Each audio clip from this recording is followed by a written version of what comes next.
All right, thank you everybody for tuning in to the Law Nation Film Session. What we're going to do is something just a little bit different here. These are Dak Prescott incomplete passes. We're going to take a deep dive at all of these plays right here, and we're going to see what opportunities were missed, what Dak Prescott can do to help improve his footwork, mechanics, and things like that. And I'm going to let you guys know what type of formation the defense were in and what reads were open and things like that. So as we run this first play right here, of course, we see single high safety.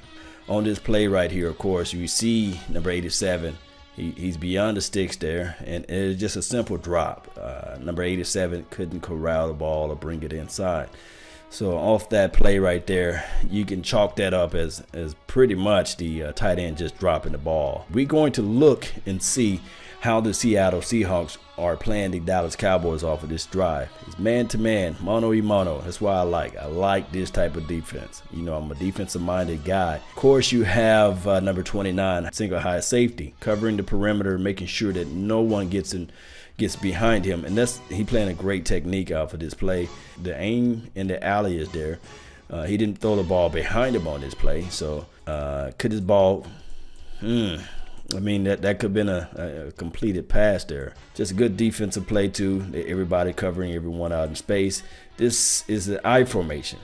Dak Prescott under center. Still single high safety. You got your one-on-one on the outside. So let's see what they do off of this play. All right, play action. Dak Prescott steps up, and to me personally, high ball. This for me, just looking at it from this angle. All right, put the ball high, play action. Ball just too high. You will have to be 6'9" or maybe 7'11" to catch that ball. All right, let's look at this play. Let's see if there's any pressure that was added to Dak Prescott. So I would throw this out as a bad throw by Dak Prescott. All right, the pocket is clean. Of course, this guy is free on the outside. But what I want Dak Prescott to do in this fashion, let's go back and look at this play again. What I would like for Dak Prescott to do, and remember, there's nothing that we can do to change the quarterback of the Dallas Cowboys at this point. He is the Dallas Cowboys quarterback. So all we can do is evaluate the film. At this point, you got to trust the pocket. All right, so you got a clean pocket at this point. What you want Dak Prescott to do is climb the pocket. And what that does is keeps your feet. You throw more with your legs. And when you climb the pocket, you have a better accurate throw. So when you're flat-footed, the ball will settle on you. And that is exactly what happened. And you can call me armchair quarterback, but that is exactly what any quarterback coach would tell you. Like, hey, at this point, you got the protection in the middle, climb the pocket and make your throw. And let's see what happened. He didn't climb the pocket. He stood flat-footed and threw the pass, and of course it sailed on him. Those mechanics right there, you got to work on those mechanics so we can look at it better from this formation. All right, play action, climb the pocket, climb. He didn't do that, and we see the ball that was like over the receiver's head. All right, climb the pocket. He did better on this play, but he was under duress. He had a lot of pressure, trash in front of his face. Let's see if this could have all been avoided here. One drop. Yeah, so good defense by the Seattle Seahawks. Everybody is covered. Look, everyone is covered. You know, you really can't create space like that for this particular drive, and everyone is just covered. So we're gonna have to move on from here. And then he was under duress. You know, number 70 got beat, pressure into the inside. That's a good technique. Push the chest, bull rush, and create pressure on the quarterback. And number 94 broke free. As you can see, the ball sailed high on him, and there's no way that you can step through that throw or anything like that, especially when 94 breaks free on the defense. And that's what you get from here. Ball sailed on you. So I would chalk that up as quarterback pressure, and that's what the defense will like to do. You see it on the outside, you see the man-to-man defense. Well, they drop back into a zone. So this is still a traditional cover 2 defense. And we will hit play.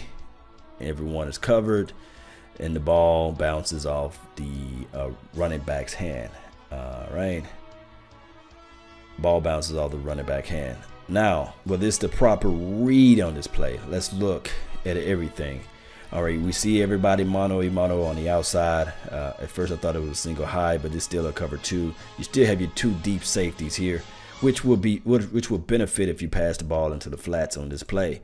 All right, so as they hike the ball off, there's no way that you can throw this ball to this receiver at this point. You got a roaming free safety right here. He's an opportunistic guy, and he will pick that ball off if you try to squeeze his ball there. Trust me, this ball is already thrown before this guy is open, so there's nothing that you can do off of this play. And we see from right here, there's nothing you can do. Good technique. He got his hips spreaded already, so yeah, he can always twist his hips and he'll pick that ball off. So according to this defense right here, because remember, this safety is responsible for everything that's underneath from right here. So Dak Prescott did a wonderful job of pointing out the underneath guy on this cover 2 scheme that Seattle Seahawks tried to run. It's just that Ezekiel Elliott couldn't hold on to the ball. As we see right here, this ball bounces off his gloves. So I'll chalk that up as a drop. All right, so we're going to look at this defense. They're in the cover 2. All right, they playing off on the slot guy. Everyone else is man-to-man, looks like from here. Ezekiel Elliott is on the right hip of Dak Prescott. Let's see what they do from here. He motion to the left side to give protection, and to me, he whiffed on this block, and I'm going to show you the reason why. You can't go low at this point. You cannot go low at this point. Let's look at seeing what was open and what's needed to be done as far as this play. All right, we're seeing cover 2. There's going to be a guy that's going to get free off the edge here. All right, so what they did here, 1, 2, 3, 4, what is it? 1, 2, 3, 4, 5. 5 against 5. And you got your 5 linemen, but he lined it up so wide that on this play, he disguised like he was going to block the tight end. But we still have this safety over the top here. So he's responsible for covering the tight end. So the natural progression of this play would be to throw the ball along this region here. Let's see what happens. He's in a bell technique, the cornerback to the outside. Yes, that's the proper way to throw the ball. As we see right here, he comes off his release. He's opening his hips up, and he's playing boundary technique. And he's getting into a bail stance, meaning that I'm going to bail out on this play. I'm not going to jam you, and I want you to throw the ball anywhere to the inside here because I got safety help, and I'm going to cover anything that's along the boundary. All right, so he gives him a comeback, and he's just not able to get the ball out. And largely it's because of Ezekiel Elliott on this particular play.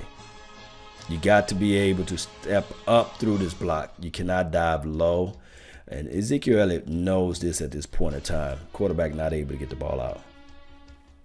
All right, so we're moving on to the next plays. Motion, Cole Beasley, he's going to be inside. So he's now the flanker receiver, or you can say the slot on this particular play. Shotgun formation, and Dak Prescott cocks it. Got 3 defenders in his face, and he complete the pass to Ezekiel Elliott. Now, these are every incomplete passes of Dak Prescott, according to the NFL All-22 film. And he rolls out here, and Ezekiel Elliott steps out of bounds. One can argue the fact that this play could have switched the momentum of the game, but just an incomplete pass.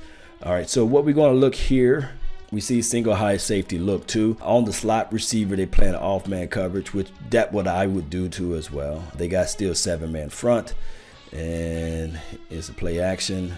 And it looks to me as if though it was a drop. We see the receiver here. He led the guy. To me, Dak Prescott may have, far as mechanic-wise, stepped up through this throw, but you know, to me, if he led him a little bit on this pass, it's just what it is. You still have guys and defenders in his face. And we're going to look at this. And trust me, guys, let me know if you guys have different opinions, different views of this play. All right, he rolls out, and to me personally, that's a drop, basically. They counted that as an incomplete pass. Just a drop by the receiver. And all right, so we in shotgun formation. Ezekiel Elliott on the left hip of Dak Prescott. Everything's compressed because you're in red zone. All right, rolls out to the right. Number 13 breaks free. Ball too high. On this play right here, separation is right here. They playing off-man coverage. You pretty much, everything is condensed as you play within the red zone. Shotgun formation. We're going to pause it right here. We're going to see the tight end. He stumbles. He's open. He wins this route off the release, and this is at the top of his route. He wins this battle, but he stumbles. So you can't make that throw right there. That is one hell of a good linebacker. He will pick that ball off. Dak Prescott rolls out to the flats, and he throws the ball a little too tall for number 13. Now, one can argue the fact that if 13 was like 6'8", 6'9", maybe you can hold that ball, bring that ball in. Maybe if I'm going to say the word Dez Bryant, maybe you can pluck that ball out of the sky, or a Megatron or someone like that. It's just that ball is way too high. All right, so put the ball in the belly of Ezekiel Elliott, play action. Remember this right here. Of course, there's another, I guess it was a fumble because the opposition came over. This is a good play right here to see why Dak Prescott must learn to climb the pocket. All right, so there's going to be pressure. Lyle Collins is going to get beat on the right side. All right, he gets beat. You got all this room and space right here. Climb the pocket. You will have to squeeze a tight window throw. This guy is open. That's where you got to go with the ball. You got to climb the pocket, though. You can't stand flat foot in the pocket, and you can't crank up your throw. You got to trust what you see with your eyes and hit this receiver here. We'll see that it's fumbled or what have you, and it just so happened that our guy landed on the ball, which was good. So we can see better from this angle. Lyle Collins get his ass whooped. Get whooped. All right, come across the edge, got to get the ball out, climb the pocket. He must go through his progressions and climb the pocket. The ball got to get out at least at 2.5 seconds. All right, so scan the field. Just a horrible pass by Dak Prescott on this play right here. Now, were everybody covered well? Yes, I can argue the fact that the Seattle Seahawks did a wonderful job of covering. Dak Prescott goes, he looked through his progressions. All right, so at this point, he passing off his back foot, and we see the ball is just too high and sail on him, and you don't want that. Let's look at it from another angle. Dak Prescott gets the ball, 1, 2, 3, it's off his back foot, and the ball sail on him. You got to go through your mechanics, even on the smaller plays, because that could be a pick six. All right, on this play, Tavon Austin, he's the speedster on the outside. There's an empty, so that's Ezekiel Elliott. And Dak Prescott audibled out the play. Now, quick math, you know for sure you got 5 that's going to protect you. It looks to me that they got 6 guys on the line, and this guy is blitzing. So immediately, you have to go into your hot reads. And as we see, this guy is already coming home. So Dak Prescott got to be able to get this ball out. The guy's in his face, and it's a throwaway. Let's see what could have been done differently. All right, so to me personally, Dak Prescott see the coverage. He see the guys as 6 against 5, so he know a guy is going to become free. So either, I don't know if Dak Prescott got the longitude and latitude to audible and bring players in. I just don't know. I don't know. I'm not in the coaching staff. So what he can do is he know for sure it's the matchup numbers. You know for sure that this guy's blitzing in is Kendricks. He looks like he's going to blitz in. He's not even looking what the dead giveaway is. He's not even looking at the running back. His head is turned towards the quarterback. So that lets you know, it's indicating that he's blitzing. You can maybe do a hard snap or something like that, a forced call. And Dak Prescott actually pointing on that side. So the only thing that you can do is maybe run everyone vertical. I would lob fade past this ball to the speedster on the outer edges, because you know for sure this guy is not going to be able to get to that corner as quick as this guy. So that just bottom line as far as speed wise. The guy becomes free, and Dak Prescott forces the ball out because you got a guy in your face. All right, we're going to see what's going to happen off of this play. Dak Prescott climbs the pocket, and a skipper, it looks like to me, or it could have been a drop pass. Let's see what happened. Step through your throw, and maybe that's a drop. Let's look back at everything. Let's look at everything on this play. And remember, guys, if you guys see something that I don't see, feel free to comment and list your opinions or list your views down below. I want this thing to be interactive as possible. All right, go through this progression. Everybody's still running their route. All right, and the ball is there. I think that will be considered a drop. All right, but I would still like for Dak Prescott to step through his throws, climb the pocket, and deliver the ball that way. That's a drop pass by number 17. All right, so I'm looking at this play again, and the only other option I would go is right there.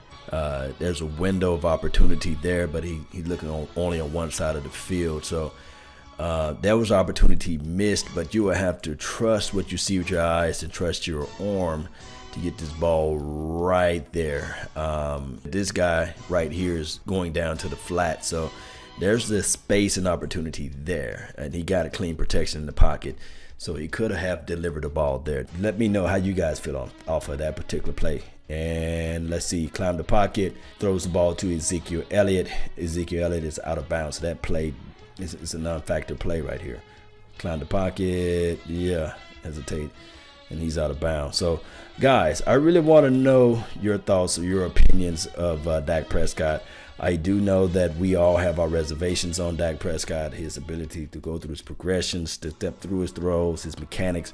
Those are things that he's going to have to work on. Now, these plays right here are all of the incomplete passes that Dak Prescott threw this past Sunday. And I'm not trying to throw him under the bus or anything. I just want to be able to put film out there so everyone can see from the all 22. And I try to make everything even keel. I'm not trying to throw anyone under the bus. Outside of that, Dak Prescott, hey, it is what it is. At this point, there's nothing that we can do to change this. All we can do is play to his strengths. His strengths to me is RPO. He have to make plays with his legs. He's going to have to manipulate the defense from his legs to his arm from that aspect. I want to know your thoughts and opinions as well. Don't forget, feel free to list them down below on how you feel about Dak Prescott, how you feel about the coaching staff, the GM, who is Jerry Jones. And that's all the time I have for right now. I really thank you guys for yours. And remember, you're listening to nothing but the best. Salute. I'm out. Peace.